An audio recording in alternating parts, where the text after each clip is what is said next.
Welcome to our video on diarrhea and malabsorption. Let's begin. In this lecture, we will discuss tropical sprue and lactose intolerance. Here's our overview slide of topics we will cover for tropical sprue. Let's begin. Tropical sprue is a malabsorption syndrome similar to celiac sprue. As the name implies, it is common in residents and visitors to tropical zones. Although an exact cause of tropical sprue is unknown, it is presumed to be caused by an infectious etiology because it responds to antibiotics. The presumptive infection decreases the mucosal surface area, resulting in malabsorption. As you can see, patients with tropical sprue may present identically to those with celiac sprue. A decreased mucosal surface area causes steatorrhea with subsequent deficiencies of vitamin A, D, E, and K. Let's recall that vitamin A deficiency presents with nyctalopia, toe spots, and dry skin, while vitamin D deficiency may present with osteomalacia and early onset osteoporosis. Vitamin E deficiency can cause anemia, ataxia, and loss of vibration and proprioception. Finally, vitamin K deficiency will cause increased bleeding tendency and easy bruising. Distal duodenal involvement in tropical sprue may cause iron deficiency anemia. Proximal jejunal involvement, on the other hand, can result in a folate deficiency with macrocytic megaloblastic anemia because folate is normally absorbed from the jejunum. What differentiates tropical sprue from celiac disease is that patients with tropical sprue commonly have ileal involvement, resulting in a vitamin B12 deficiency and macrocytic megaloblastic anemia. In order to diagnose tropical sprue, we should consider the patient history. Specifically, tropical sprue should be suspected in patients living in tropical areas or those who have visited the tropics for several weeks. Additionally, just like any other malabsorption syndrome, a 24-hour stool fat excretion more than 7 grams will document steatorrhea. We should also exclude other infectious causes of steatorrhea like giardia and entamoeba with a stool culture. Management of tropical sprue includes high-dose supplementation of deficient vitamins and minerals. Additionally, we should administer tetracycline or doxycycline for 3 to 6 months. Now let's talk about lactose intolerance. Here's our overview slide with the topics we will cover for lactose intolerance. Lactose intolerance is a malabsorption syndrome due to a lactase deficiency on the intestinal brush border. There are primary, secondary, and congenital types of lactose intolerance. Primary lactose intolerance is common in Asians, Africans, and Native Americans. It's due to age-dependent decline in lactase after childhood. Secondary lactase intolerance, on the other hand, is caused by loss of brush border due to a gastroenteritis, such as that caused by rotavirus. Finally, congenital lactose intolerance is rare, and it's due to a defective lactase gene. Let's discuss the pathophysiology of lactose intolerance with the help of an illustration.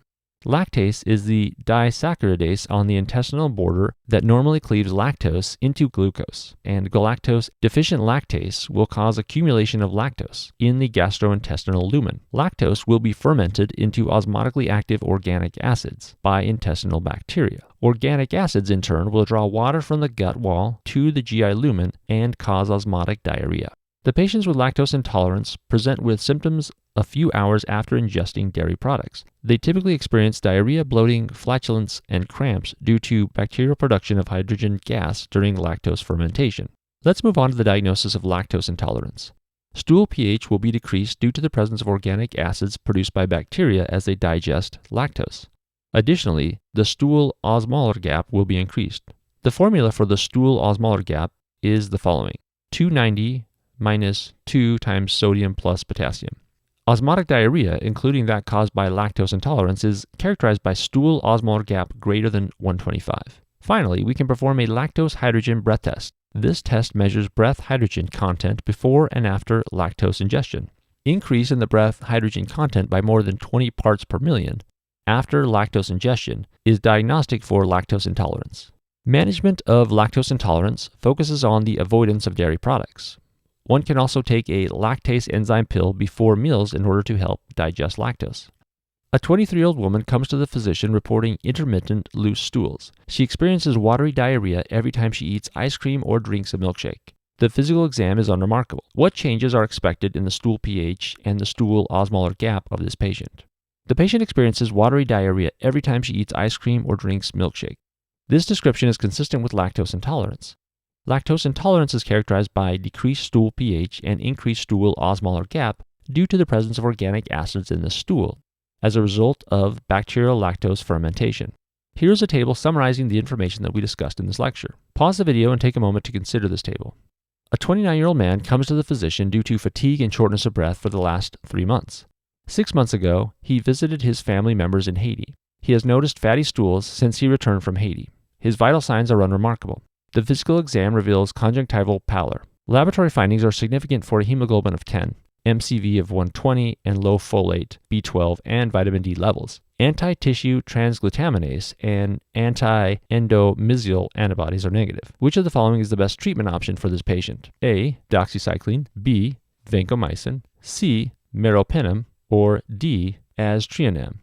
This patient presents with fatigue and shortness of breath for the last 3 months. These symptoms are best explained by his anemia, evidenced by hemoglobin of 10. His MCV is high at 120, indicating macrocytic anemia. He has low folate, B12, and vitamin D levels. These findings suggest a malabsorption syndrome. Malabsorption is further suggested by fatty stools. Celiac disease is unlikely given that anti-tissue transglutaminase and anti-endomysial antibodies are negative. 6 months ago, he visited his family members in Haiti. Haiti is a tropical region where tropical sprue is prevalent. Therefore, the most likely diagnosis in this patient is tropical sprue. The best treatment option for tropical sprue is doxycycline for 6 months. Therefore, the correct answer is option A. Here's a slide reminding us of the management of tropical sprue. Let's discuss why the other options are incorrect. Option B, vancomycin, and option C, meropenem, are incorrect because they are broad-spectrum antibiotics, and the long-term use can lead to significant side effects. Option D, aztreonam, is also incorrect because it is not typically used for tropical sprue.